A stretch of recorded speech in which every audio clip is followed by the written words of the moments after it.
final hours of the game are a non-stop barrage of emotional reunions.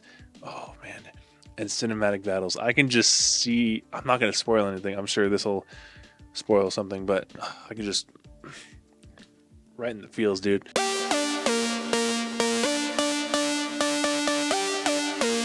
Welcome back to the Junior Mids podcast. This podcast is here to help you guys navigate life while also helping you guys have a fun life as well. My name is Finn Lawler. I'm your host. Let's jump right in. In today's episode, we're talking about a game that was 14 years in the making, a finale to a saga so complex it has its own Wikipedia page for the plot alone. Kingdom Hearts 3. Dude, let me just say this real quick before I get into this. Kingdom Hearts 3 is such a good game.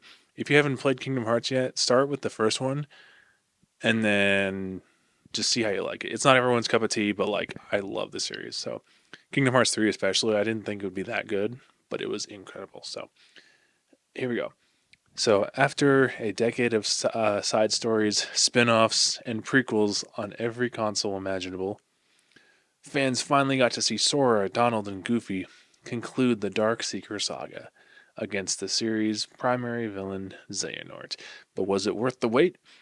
And for the uninitiated, is this the game you can even begin to understand?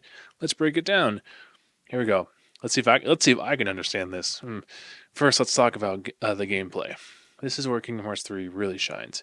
The combat is an evolution of what came before, feeling fast, fluid, and incredibly flashy.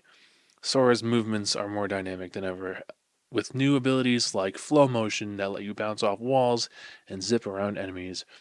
A new major mechanic is the Keyblade transformations. Each of the new Keyblades you get from the Disney worlds has a unique ability. One might turn into a powerful hammer, another into a pair of dual pistols. This keeps combat fresh and encourages you to switch up your style. Yeah, there are honestly so many like weapon combinations you can do in that game. Like it's insane. And then there are the attractions. These are the over the top cinematic attacks based on Disney theme park rides, like the teacup carousel that spins wildly, or a pirate ship that barrels through enemies. That's a fun one. While some critics found these overpowered and easy to spam, they are undeniably fun to watch and add to the game's bombastic feel. Yeah, honestly, some of them are a little overpowered, I'll admit, but that just kind of if you're trying to speed run it, that's what you do. Now for the worlds themselves, this is where the game's Disney charm is at an absolute peak. The visuals are stunning, perfectly recreating the look and feel of modern Disney and Pixar films. We're talking about worlds from Tangled, Frozen, Monsters Inc., and Toy Story. The attention to detail is incredible. It truly is. In the Toy Story world, for instance, you're the size of a toy, navigating a massive looking toy store with an original self contained story that fits right into the film's timeline. Kinda, yeah. The Pirates of the Caribbean world is all about a standout, featuring large explorable seas that feel like a streamlined version of Assassin's Creed 4 Black Flag. Wow, I actually have never played that before. But for all its gameplay and visual brilliance, the story is where things get complicated. Yeah, that's an understatement. Um, for longtime fans, Kingdom Hearts 3 is a huge payoff, tying together threads from a dozen games. The final hours of the game are a non-stop barrage of emotional reunions. Oh man, and cinematic battles. I can just see. I'm not going to spoil anything. I'm sure this will spoil something, but I can just right in the feels, dude. It's a heartfelt conclusion to a saga many have grown up with. Yeah. If you guys know what I'm talking about, if you guys have played Kingdom Hearts 3 before, and you know what reunions I'm talking about. Oh man. Feel wow, hello. Anyway, um however, for a newcomer, it's an impenetrable wall of lore. Yeah, the game makes some sort make some effort to recap, but it's a drop in the ocean. Yeah, yeah, yeah. Characters you've never met suddenly have deep emotional backstories that are central to the plot. The game assumes you've played everything from the main entries to the handheld spin-offs and even the mobile games. This is arguably the biggest flaw of Kingdom Hearts 3. Its devotion to its long-standing audience comes at a cost of being welcoming to anyone new.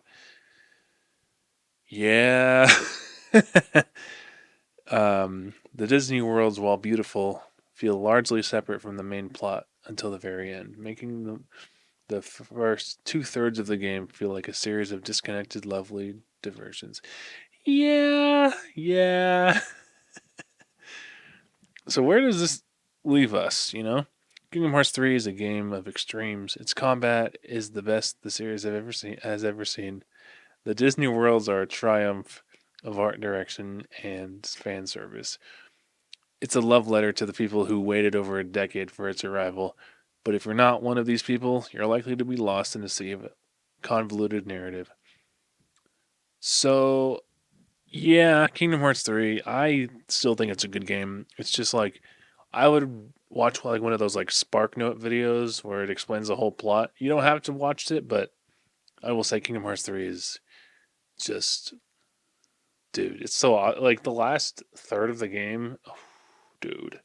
So, if you've never played Kingdom Hearts 3 before, you got to play it. It's pretty good. It's on like PlayStation, Xbox, I think, some other platform. But yeah, Kingdom Hearts 3 is awesome. The entire series. I made a podcast episode about this. I think it was episode like 82 or something of this podcast, which is a long time ago. But anyway, yeah, Kingdom Hearts 3 is a good. It's just so good. I can't even begin to explain how I that game makes me so speechless sometimes, like right now. So anyway, yeah. So Kingdom Hearts 3, you got to play it. I've said that numerous times. It's fine, but anyway. But yeah, this has been the Junior Mints podcast. Thank you guys so much for watching and listening. If you enjoyed it, please drop a like, subscribe down below, and we'll see you guys in the next episode. Peace.